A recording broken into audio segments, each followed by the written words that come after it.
സൈക്ലോട്രോണിൻ്റെ കീഴിൽ വരുന്ന അവസാനത്തെ സബ് ടോപ്പിക്കാണ് യൂസസ്. എന്തിനൊക്കെ വേണ്ടിയിട്ടാണ് നമ്മൾ സൈക്ലോട്രോണിനെ ഉപയോഗിക്കുന്നത്? തുടക്കത്തിൽ നമ്മൾ പറഞ്ഞു ചാർജ് ഒരു പാർട്ടിക്കിളിനെ ആക്സലറേറ്റ് ചെയ്യിപ്പിക്കാൻ വേണ്ടിയിട്ടാണ് നമ്മൾ സൈക്ലോട്രോണിനെ ഉപയോഗിക്കുന്നത്. ഇനി ഓരോ ഫീൽഡിലും നമുക്ക്, അതായത് സയൻസിലും അതുപോലെ തന്നെ നമ്മൾ ഹോസ്പിറ്റൽസിൽ, ഈ ഒരു മേഖലകളിലൊക്കെ നമുക്ക് വേണമെങ്കിൽ ആരും ഉപയോഗിക്കാം, സൈക്ലോട്രോണിനെ ഉപയോഗിക്കാം. കോമൺ പർപ്പസ് ഒന്ന് തന്നെയാണ്. അതായത് സൈക്ലോട്രോണിനെ ആകെപ്പാടെ നമുക്ക് ഉപയോഗിക്കാൻ പറ്റുക ചാർജ്ഡ് പാർട്ടിക്കിളിനെ ആക്സലറേറ്റ് ചെയ്യിപ്പിക്കുക. അതായത് ഒരു കോമൺ പർപ്പസ് സെയിം ആണ്, പക്ഷെ നമ്മളതിനെ പല മേഖലകളിലും ഉപയോഗിക്കുന്നുണ്ട്. നോക്കാം നമുക്ക്. ഒന്നാമത്തേത്, the cyclotron is used to bombard nuclei with energetic particles so accelerated by it and study the resulting nuclear reactions. Nuclear fusion and nuclear fission. Nuclear fission എന്ന് നോക്കാം. അതായത് വലിയൊരു ന്യൂക്ലിയസ് നമ്മൾ ഏതെങ്കിലും ഒരു എനർജറ്റിക് പാർട്ടിക്കിൾസിനെ വെച്ച് ഹിറ്റ് ചെയ്യിപ്പിച്ച് അതിനെ സ്പ്ലിറ്റ് ചെയ്യുന്നു. ആ സ്പ്ലിറ്റ് ചെയ്യുന്ന പ്രോസസ്സിനെ വിളിക്കുന്ന പേരാണ് ന്യൂക്ലിയർ ഫിഷൻ. അത് സ്പ്ലിറ്റ് ചെയ്യുന്ന സമയത്ത് വലിയൊരു എമൗണ്ട് ഓഫ് എനർജി പുറത്തേക്ക് റിലീസ് ചെയ്യും. മിക്കവാറും അത് ഹീറ്റിൻ്റെ ഫോമിലായിരിക്കും അത് പുറത്തേക്ക് വിടുക, എനർജി പുറത്തേക്ക് വിടുക.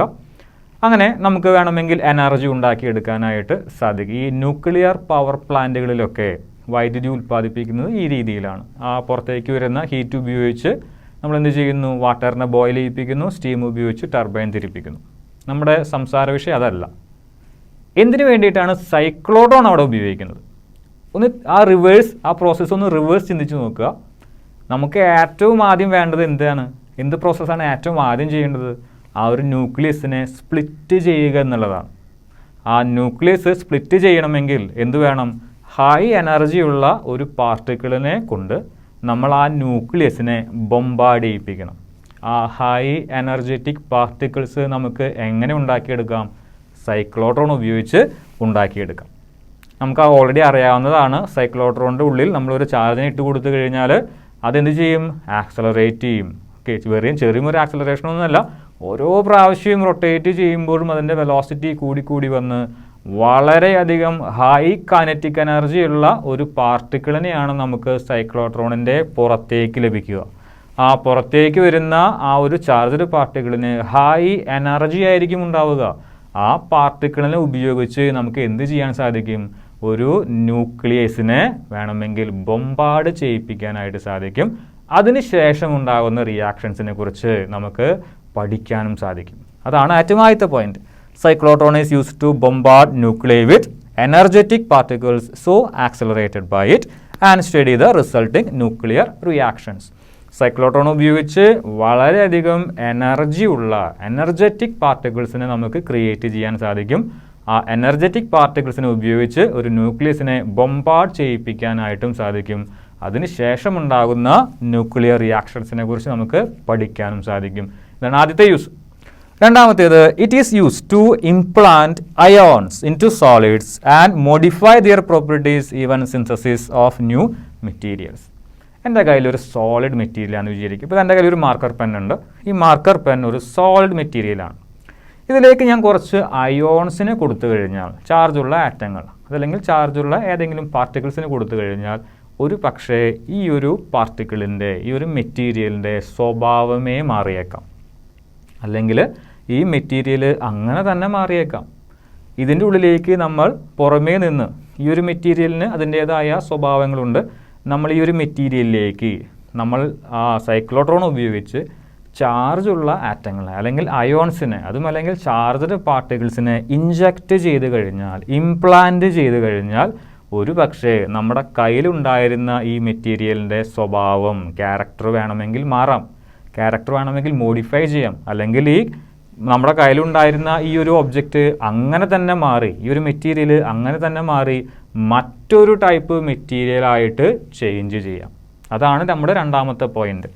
Use to implant ions. നമ്മുടെ കയ്യിലുള്ള ഒരു മെറ്റീരിയലിലേക്ക് നമുക്ക് വേണമെങ്കിൽ അയോൺസിനെ ഇൻജെക്റ്റ് ചെയ്യാം, അല്ലെങ്കിൽ അയോൺസിനെ ഇംപ്ലാന്റ് ചെയ്യിപ്പിക്കാം. വളരെ ഹൈ വെലോസിറ്റിയിലാണ് വരുന്നത്. സൈക്ലോട്രോൺ ഉപയോഗിച്ച് ഒരു അയോണിനെ ഹൈ വെലോസിറ്റിയിലേക്ക് നമുക്ക് എത്തിക്കാനായിട്ട് സാധിക്കും. ഹൈ വെലോസിറ്റിയിൽ വരുന്ന ഈ ഒരു അയോൺസ് അല്ലെങ്കിൽ ചാർജ്ഡ് പാർട്ടിക്കിൾസ് നമ്മൾ ഇൻജക്റ്റ് ചെയ്യുന്നത് പോലെ അല്ലെങ്കിൽ ഇംപ്ലാന്റ് ചെയ്യുന്നത് പോലെ നേരെ ഈ മെറ്റീരിയലിലേക്ക് കൊടുക്കാനായിട്ട് സാധിക്കും. അങ്ങനെയെങ്കിൽ എന്ത് സംഭവിക്കും? മെറ്റീരിയലിൻ്റെ സ്വഭാവം മോഡിഫൈ ചെയ്യും, അല്ലെങ്കിൽ ആ മെറ്റീരിയൽ അങ്ങനെ തന്നെ മാറി മറ്റൊരു ടൈപ്പ് മെറ്റീരിയൽ നമുക്ക് ലഭിക്കും. Into solids and modify their properties. മെറ്റീരിയലിൻ്റെ പ്രോപ്പർട്ടി നമുക്ക് മാറ്റാൻ സാധിക്കും, അല്ലെങ്കിൽ പുതിയൊരു മെറ്റീരിയലിനെ നമുക്ക് ലഭിക്കും. ഇതാണ് രണ്ടാമത്തെ യൂസ്. മൂന്നാമത്തെ use, it is used in hospitals to produce radio active substances which can be used in diagnosis and treatment. ഒരു കാര്യം നിങ്ങൾ മനസ്സിലാക്കണം, ഒരു ചാർജിനെ ആക്സലറേറ്റ് ചെയ്യിപ്പിച്ചു കഴിഞ്ഞാൽ ആ ചാർജ് ഇലക്ട്രോ മാഗ്നറ്റിക് വേവുകൾ പ്രൊഡ്യൂസ് ചെയ്യും. ശരിക്കും നിങ്ങൾക്കിത് നമ്മുടെ 8ാമത്തെ അധ്യായത്തിൽ പഠിക്കാനുള്ളതാണ്. 8ാമത്തെ ചാപ്റ്റർ ഇലക്ട്രോമാഗ്നറ്റിക് വേവ്സ് ആണ്. ഇലക്ട്രോമാഗ്നറ്റിക് വേവ്സിനെ നമുക്ക് വളരെ സിമ്പിളായിട്ട് പ്രൊഡ്യൂസ് ചെയ്യാം. ഒന്നില്ലെങ്കിൽ ഒരു ഇലക്ട്രിക് ചാർജിനെ ആക്സലറേറ്റ് ചെയ്യിപ്പിക്കുക, അതല്ലെങ്കിൽ ആ ഒരു ഇലക്ട്രിക് ചാർജിനെ ഓസിലേറ്റ് ചെയ്യിപ്പിക്കുക. രണ്ട് പ്രോസസ്സ് ചെയ്താലും നിങ്ങൾക്ക് ഇലക്ട്രോ മാഗ്നറ്റിക് വേവുകൾ ലഭിക്കും. ആക്സലറേറ്റ് ചെയ്യുന്ന ഒരു ചാർജ് പുറത്തേക്ക് EM വേവുകളെ വിടും, ഓസിലേറ്റ് ചെയ്യുന്ന ഒരു ചാർജും പുറത്തേക്ക് EM വേവുകളെ വിടും. ഈ EM വേവ് എന്ന് പറഞ്ഞു കഴിഞ്ഞാൽ ഈ gamma rays, X rays, UV rays, visible, അതുപോലെ തന്നെ ഇൻഫ്രാറെഡ്, റേഡിയോ വേവ്, മൈക്രോവേവ്, ഇതൊക്കെ ആ ഒരു ഇലക്ട്രോ മാഗ്നറ്റിക് വേവ്സ് എന്ന് പറയുന്ന ഫാമിലിയിൽ പെട്ട ആളുകളാണ്. നമ്മൾ എക്സ്റേ ഒക്കെ, അതുപോലെ തന്നെ ഗാമ, എക്സ്റേ, ഇതൊക്കെ നമ്മൾ ഈവൻ UV റേ പോലും നമ്മൾ ഹോസ്പിറ്റൽസിൽ ചില ജെംസിനെ, ബാക്ടീരിയസിനൊക്കെ കില്ല് ചെയ്യാനും നമ്മുടെ ക്യാൻസറിന് അല്ലെങ്കിൽ ട്യൂമറിനൊക്കെ നമ്മൾ ഡയഗ്നോസ് ചെയ്യാനും അതിന് ട്രീറ്റ്മെൻറ്റിനൊക്കെ ഉപയോഗിക്കുന്നുണ്ട്. നമ്മളിവിടെ ജനറൽ ആയിട്ടാണ് പറയുന്നത്. ഒരു ചാർജിനെ ആക്സലറേറ്റ് ചെയ്യുക വഴി നമുക്ക് EM വേവുകളെ പ്രൊഡ്യൂസ് ചെയ്യാം.